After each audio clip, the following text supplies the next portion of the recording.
Bonjour à toutes et à tous. Alors, je vais vous parler aujourd'hui de l'utilisation de la chromatothérapie dans les cas de traumatisme physique. Qu'est-ce qu'on entend par traumatisme? Alors, le trauma, c'est un mot d'origine grecque qui signifie blessure. Alors, c'est une lésion locale de l'organisme suite à une intervention ou à une agression extérieure. Le trauma entraîne le traumatisme, qui est la conséquence aussi bien au niveau local que parfois global dans l'organisme de la pénétration de cette lésion ou de cette blessure et de ce qu'elle entraîne. Alors le traumatisme peut apparaître plus ou moins rapidement, quelquefois ça peut prendre un certain temps avant que les effets du trauma apparaissent. Et ce traumatisme peut être aussi bien physique que psychologique, quelquefois.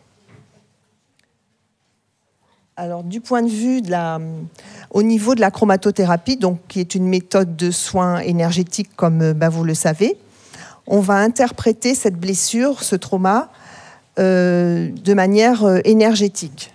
Et on se rend compte que un impact extérieur entraîne une modification circulatoire locale.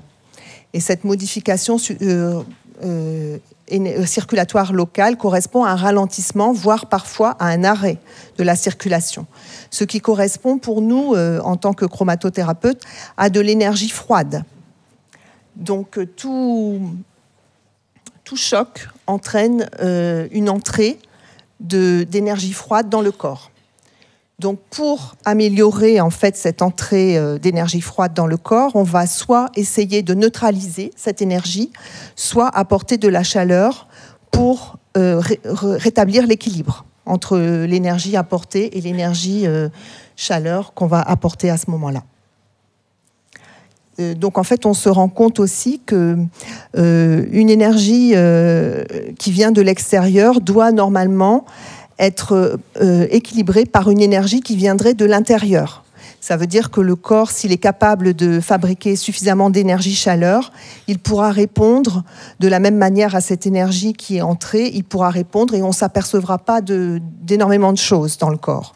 C'est ce qui se passe tous les jours avec des petits chocs, des petites choses qui peuvent nous arriver et en fait on ne se rend même pas compte, on oublie complètement ce qui nous est arrivé parce qu'en fait le corps est tout à fait capable de rétablir cet équilibre. Et dans le cas où le corps n'est pas tout à fait capable, il ne dispose pas de l'énergie nécessaire, d'ailleurs le docteur Selon parlait de l'énergie interne, ça peut aussi correspondre finalement à cette énergie interne dont on dispose et qui quelquefois n'est pas suffisante. Et quand elle n'est pas suffisante, c'est le corps physique, c'est-à-dire la matière qui va prendre le relais et qui va essayer de fabriquer, par exemple, dans notre cas pour les traumatismes, de la chaleur. À ce moment-là, ça peut se manifester par des enflements, des rougeurs, de la chaleur localement, et aussi par de la douleur. Et puis quelquefois d'autres choses encore plus conséquentes, ça peut arriver. Donc, moi, je vais vous présenter 4 cas cliniques en lien avec des traumatismes physiques. Donc, le premier, Monsieur L, c'est un jeune homme de 20 ans qui fait une chute à vélo et qui vient me voir le lendemain de sa chute. En fait, il présente de nombreuses éraflures au niveau de l'avant-bras et au niveau de l'épaule droite. Et en fait, il a posé une gaze stérile, grasse, sur ses blessures. Et donc, il vient me voir et je vous montre en fait les images parce qu'il s'est pris en photo après la chute. Donc, quand il arrive, c'est à peu près dans cet état-là quand il retire ces gaz stériles. Donc, en fait, ça le pique et ça brûle, en fait, au niveau de ses sensations. Donc, je vais faire une séance de traitement.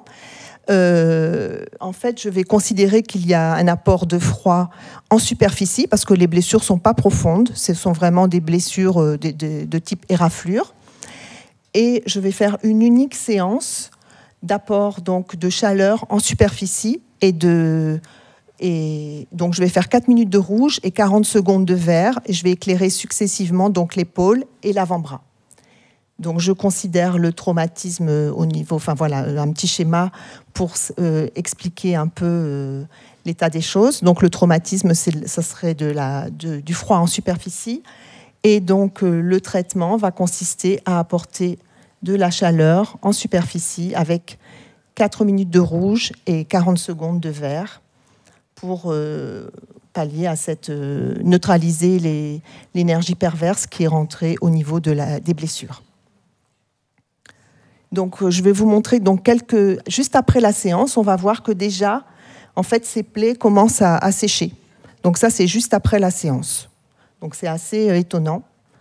Les douleurs, il les ressent beaucoup moins. Il ressent beaucoup moins l'aspect brûlure. Encore un peu de picotement, mais et après, donc en fait, ça c'est le lendemain. Donc en fait, une cicatrisation commence à se mettre en place. 3 jours plus tard, voilà. L'évolution, assez favorable. Après, au bout de 5 jours, donc les croûtes déjà commencent à partir. Et au bout d'une semaine, voilà, c'est quasiment déjà presque toutes les croûtes sont parties. Et donc c'est quelqu'un qui a guéri, qui n'a pas gardé de cicatrice. Et il est jeune, il a 20 ans, donc la cicatrisation s'est très bien passée. Et je n'ai pas pu lui refaire de séance parce qu'il partait en vacances. Et donc, en fait, il a eu la gentillesse de m'envoyer des photos de ses vacances et de se prendre en photo tous les 2-3 jours pour me faire plaisir. Bon, voilà. Et donc là, je vais vous parler de Madame A, 83 ans, qui, en fait, elle prend des cours de pilates et lors d'un cours de pilates, elle reçoit une planchette sur le pied et elle a une fracture au niveau du gros orteil, au niveau de la phalange distale.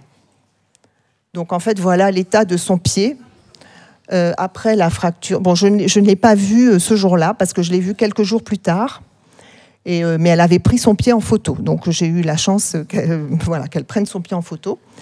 Et donc elle présente surtout de la douleur durant la nuit, elle n'arrive pas à dormir.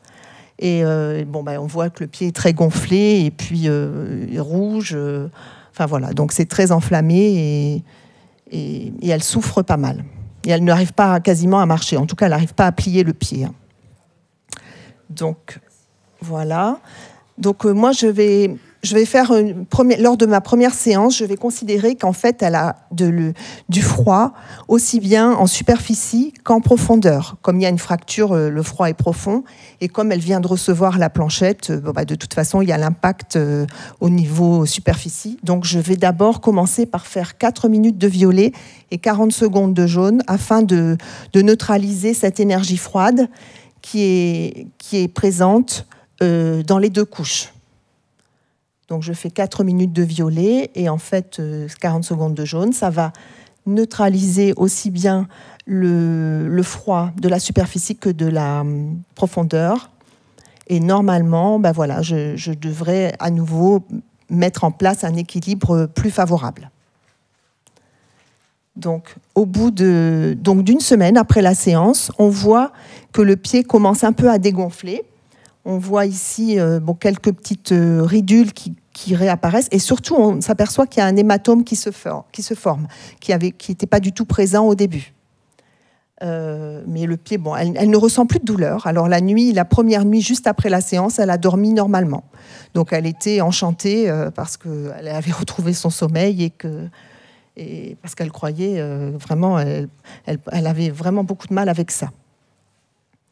Donc voilà. Alors la deuxième séance, je décide de faire la même chose. Comme la première a bien fonctionné, je réitère les 4 minutes de violet et les 40 secondes de jaune sur le pied où il y a la fracture.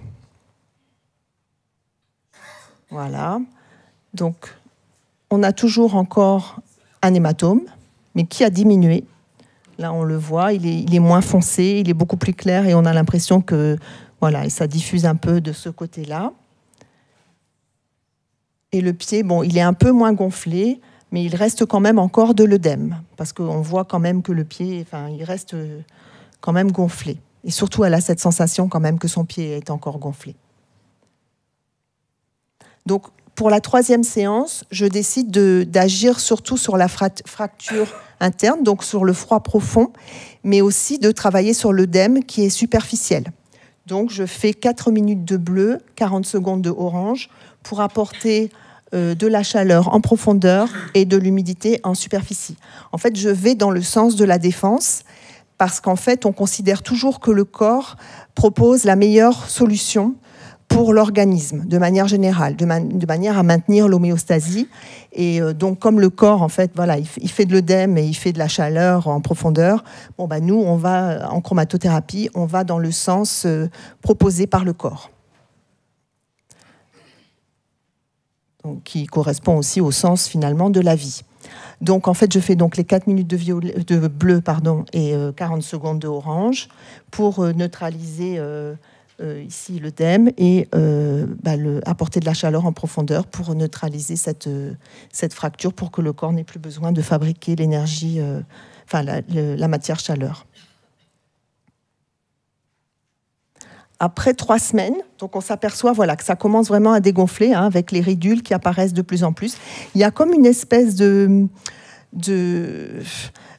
réaction, sécheresse qui apparaît au niveau du gros orteil.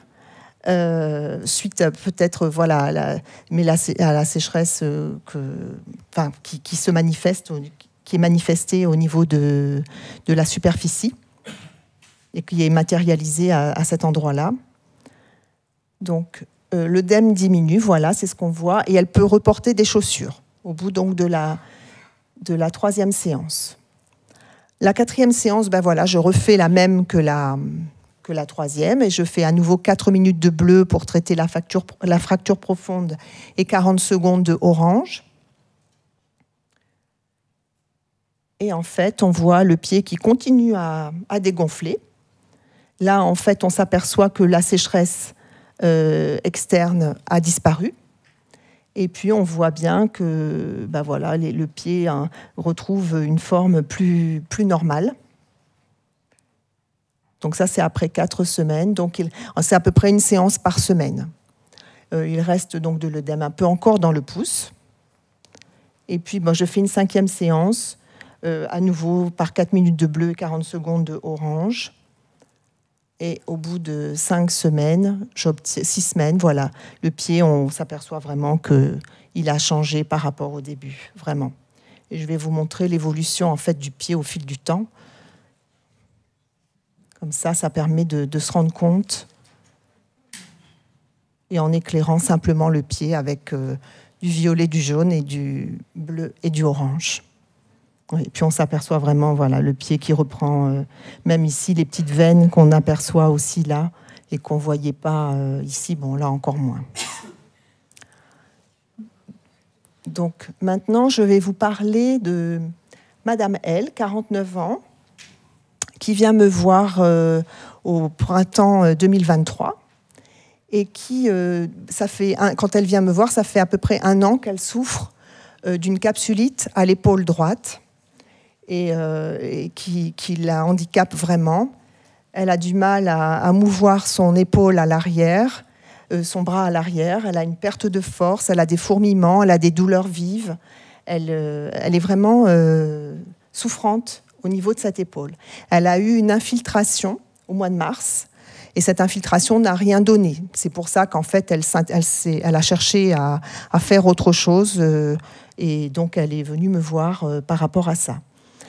Et au niveau de ses antécédents, en 2021, elle a eu une rupture de la coiffe des rotateurs au niveau de l'épaule gauche, avec l'épaule gelée et une désinsertion des tendons sus-épineux et sous-épineux au niveau de la tête de l'humérus.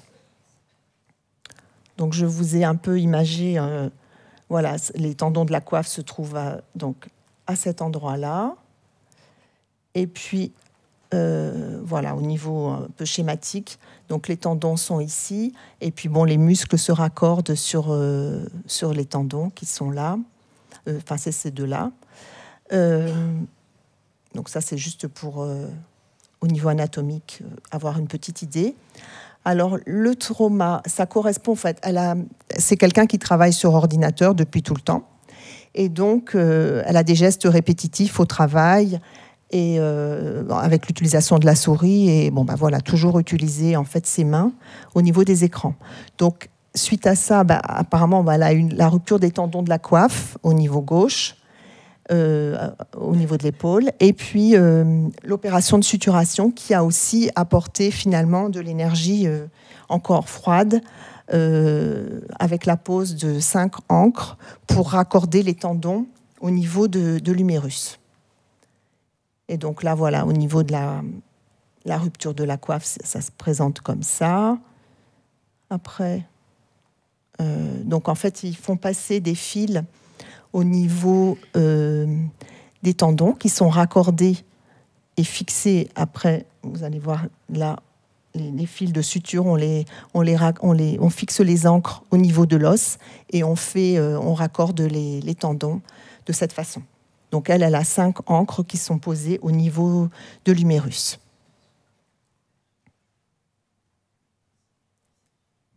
Donc je pose un peu ce qui se passe pour elle. Donc en fait, à gauche, elle a eu la rupture des tendons, une opération de suturation des tendons de la coiffe.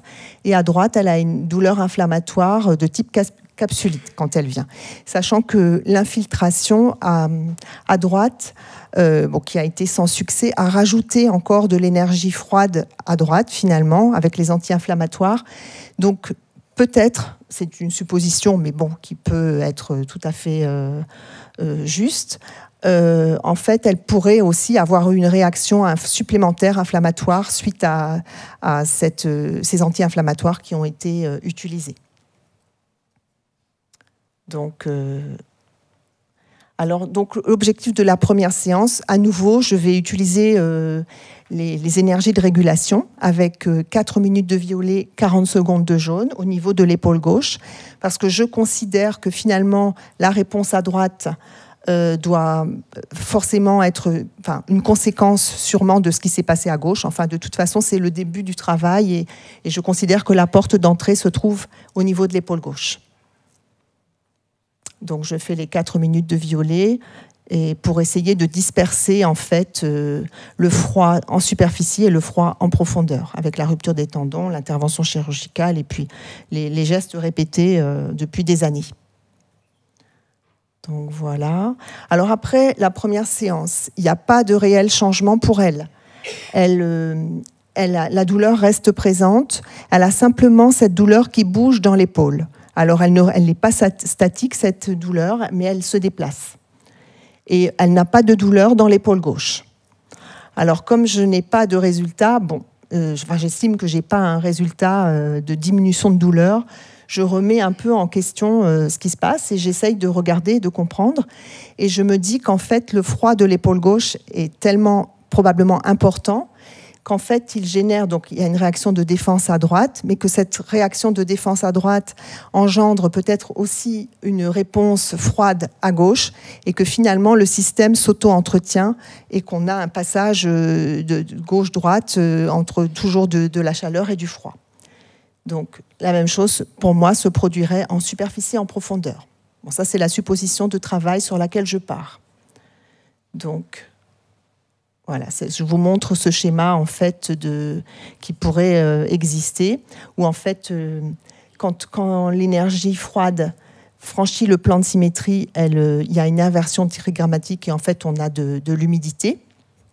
Cette humidité appelle donc forcément l'énergie froide en complémentaire et en fait ça engendre de la fabrication de chaleur. Cette chaleur, quand elle repasse de l'autre côté, peut donner de la sécheresse et cette sécheresse va appeler l'énergie chaleur et à nouveau refabriquer de l'énergie froide. Donc en fait on aurait un système comme ça de boucle des deux côtés. Bon, ça c'est la supposition que je fais. Et donc je décide donc d'agir des deux côtés. Parce que je me dis, si je travaille que d'un seul côté, voilà, c'est la supposition que je fais. Et donc, je fais 4 minutes de violet, 40 secondes de jaune à gauche. Comme ça, je ne change pas mon traitement. Et je fais 4 minutes de jaune et 40 secondes de violet à droite. pour arrêter ce phénomène de feedback et d'auto-entretien du phénomène pathologique. Donc voilà, donc en fait, ce serait pour neutraliser le froid à gauche et neutraliser la chaleur à droite. Donc après cette séance, la douleur est moins vive, mais elle persiste toujours à l'épaule droite. À l'épaule gauche, il n'y a toujours pas de douleur. L'épaule gauche reste toujours, on peut dire, silencieuse. Donc, je vais continuer à essayer de déstabiliser cet équilibre en place. Et là, au lieu de neutraliser les énergies en place, je vais essayer d'apporter de l'énergie.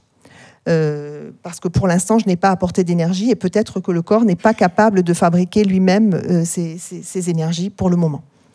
Donc, je vais apporter de la chaleur en superficie à gauche et du froid en superficie à droite. Alors, je décide de commencer de cette façon, un peu de manière arbitraire. Bon, je me dis, bon, je vais travailler dans la superficie et je vais voir ce que ça donne. Donc, je fais 4 minutes de rouge, 40 secondes de vert à gauche et 4 minutes d'orange, 40 secondes de bleu à droite. Donc, voilà. Au niveau des traitements. Et puis, donc, au niveau des résultats, la douleur continue à se transformer, mais il reste toujours une douleur résiduelle à droite, avec des hauts et des bas. Donc, il y a des moments où elle n'a pas mal, et il y a des moments où ça reprend. Donc, ça n'est pas encore terminé.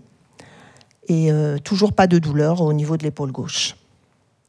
Pour la 4e séance, voilà, je continue à déstabiliser cet équilibre, mais je décide d'apporter de la chaleur en profondeur et du froid en profondeur. Donc, je change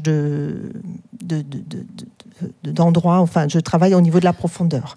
Donc, 4 minutes de bleu, 40 secondes de orange à gauche, et 4 minutes de vert et 40 secondes de rouge à droite, au niveau du traitement. Toujours le même objectif, arrêter ce phénomène d'auto-entretien de l'énergie pathogène en place. Donc voilà, avec donc un apport d'humidité et de chaleur du côté droit, et puis de sécheresse et de froid du côté... non, pardon, le contraire, d'apport de froid en profondeur et de sécheresse en superficie à droite et d'apport d'humidité et de chaleur à gauche. Alors la patiente va beaucoup mieux et petit à petit les douleurs disparaissent. Elle peut lever le bras à l'arrière sans trop d'effort. Donc je ne l'ai pas revue pour le moment parce qu'en fait c'était l'été, les vacances, et puis donc elle m'a envoyé un petit message pendant ses vacances pour me dire qu'elle se sentait beaucoup mieux et que en tout cas les douleurs petit à petit se sont estompées. Mais ça a pris un peu de temps. Ça n'a pas été immédiat après la dernière séance. Ça a été dans les semaines qui ont suivi. Voilà. Et donc, je vais vous parler maintenant de Madame M, 61 ans, qui, elle, souffre de douleurs dans l'aine, à droite, et dans toute la jambe droite. Quand elle était enfant, elle a été opérée à l'âge de 2 ans pour une luxation congénitale des 2 hanches. Puis, à 20 ans, elle a subi... on lui a prélevé un greffon osseux au niveau de la crête iliaque qu'on a intégré au niveau du cotyle, en fait, pour augmenter la surface de contact avec le fémur. Voilà. Et donc en novembre, par contre, 2021, elle souffre beaucoup au niveau de la hanche gauche et on s'aperçoit que le greffon de la hanche gauche, en fait, est très détérioré. Et donc on décide de lui poser une prothèse de hanche. Et elle vient donc me voir en mai 2023 parce qu'elle souffre depuis un long moment de douleurs très importantes, mais au niveau de la jambe droite et dans l'aine à droite. La jambe gauche ne pose pas de difficulté quand elle vient me voir.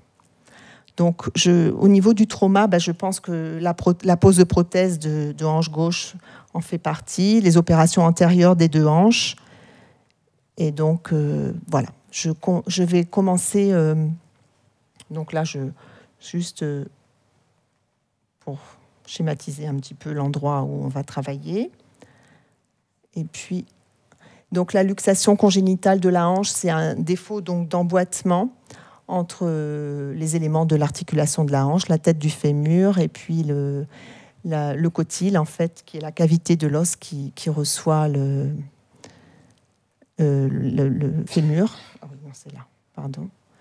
Donc voilà, ça c'est une hanche normale avec la tête du fémur et le cotyle, en fait, avec la surface de contact ici, et puis les cartilages et le liquide synovial. Et la hanche luxée, en fait, on s'aperçoit que le fémur n'est pas emboîté au niveau du cotyle qui est censé le recevoir.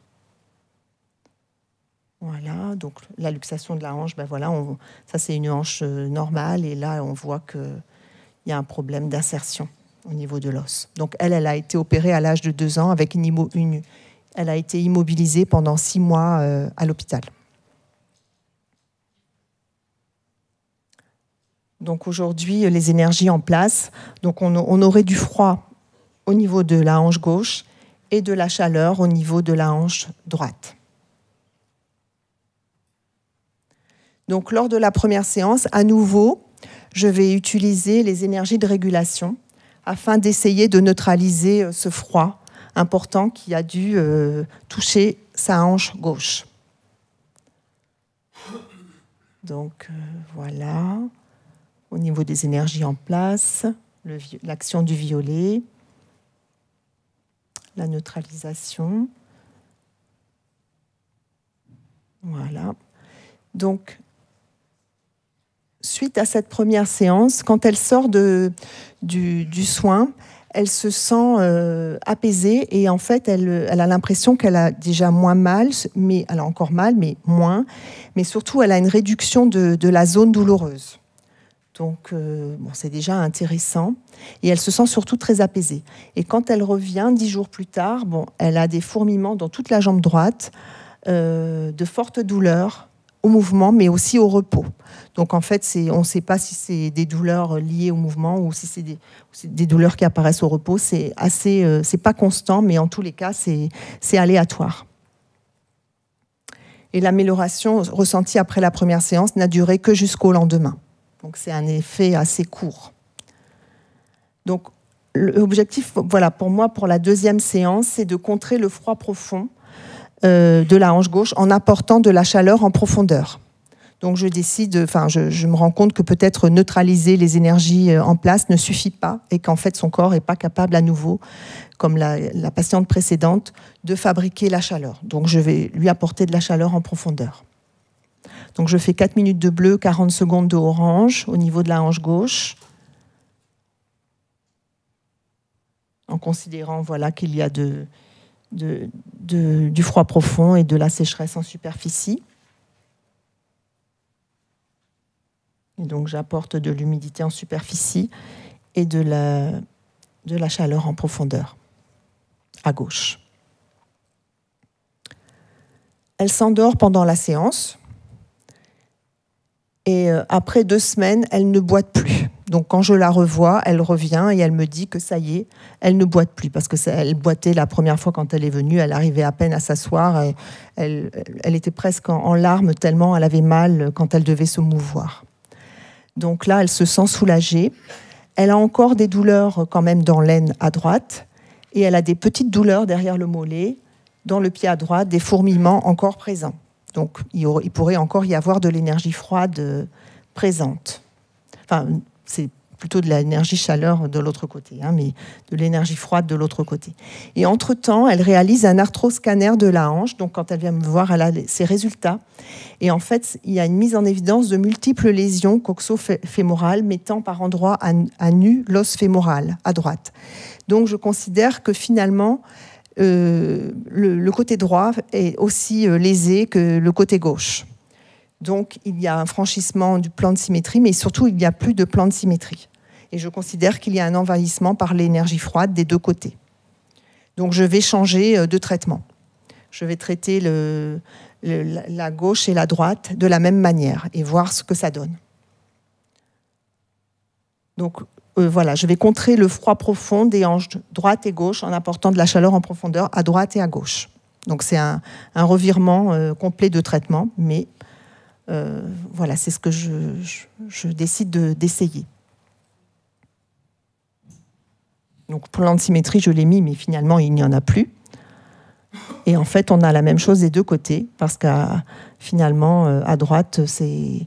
Et peut-être que c'était déjà ce qui était en place depuis le début, mais sauf que j'ai pensé que peut-être elle avait une inflammation en réponse au froid à gauche. Donc maintenant, je change de traitement. Et je fais 4 minutes de bleu, 40 secondes de orange des deux côtés.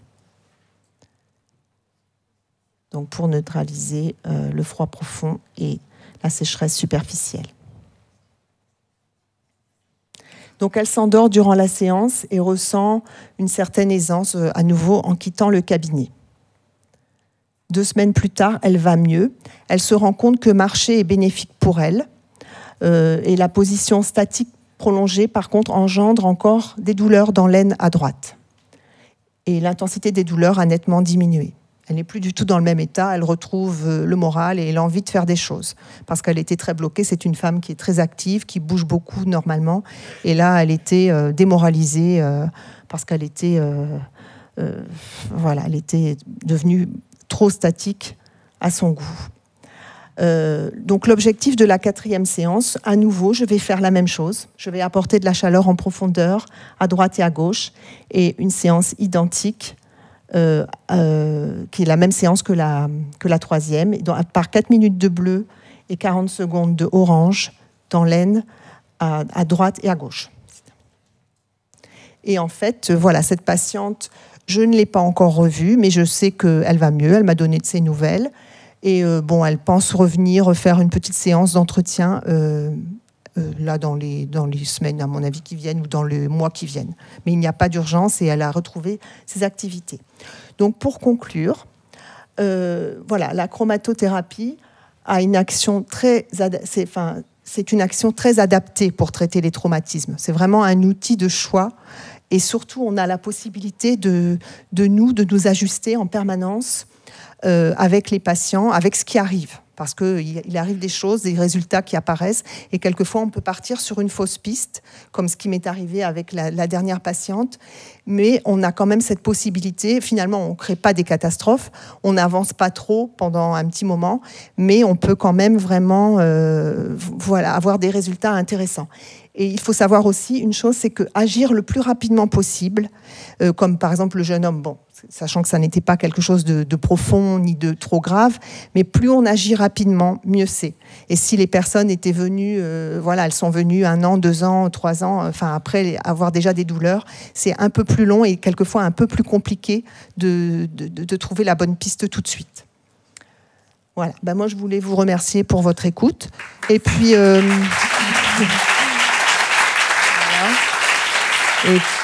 Et aussi remercier donc les docteurs Christian et Vincent Agrapard et puis Michel Delmas, bien évidemment, qui sont des enseignants formidables pour tous les 3 et puis pour toute la richesse de tout ce qu'ils nous donnent en permanence. Voilà.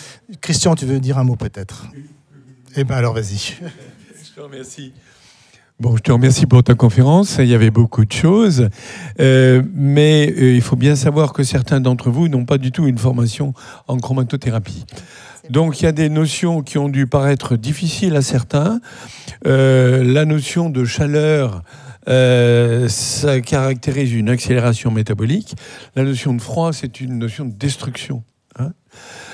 D'autre part, tu nous as bien mis en évidence le fait que lorsqu'on agit localement, on a toujours des répercussions à distance et on utilise souvent des réactions symétriques ou des réactions à distance pour vous dire que on traite rarement que localement et toute intervention fait réagir le corps dans sa totalité. Et je pense que ça, tu nous l'as bien montré. Je te remercie. Merci.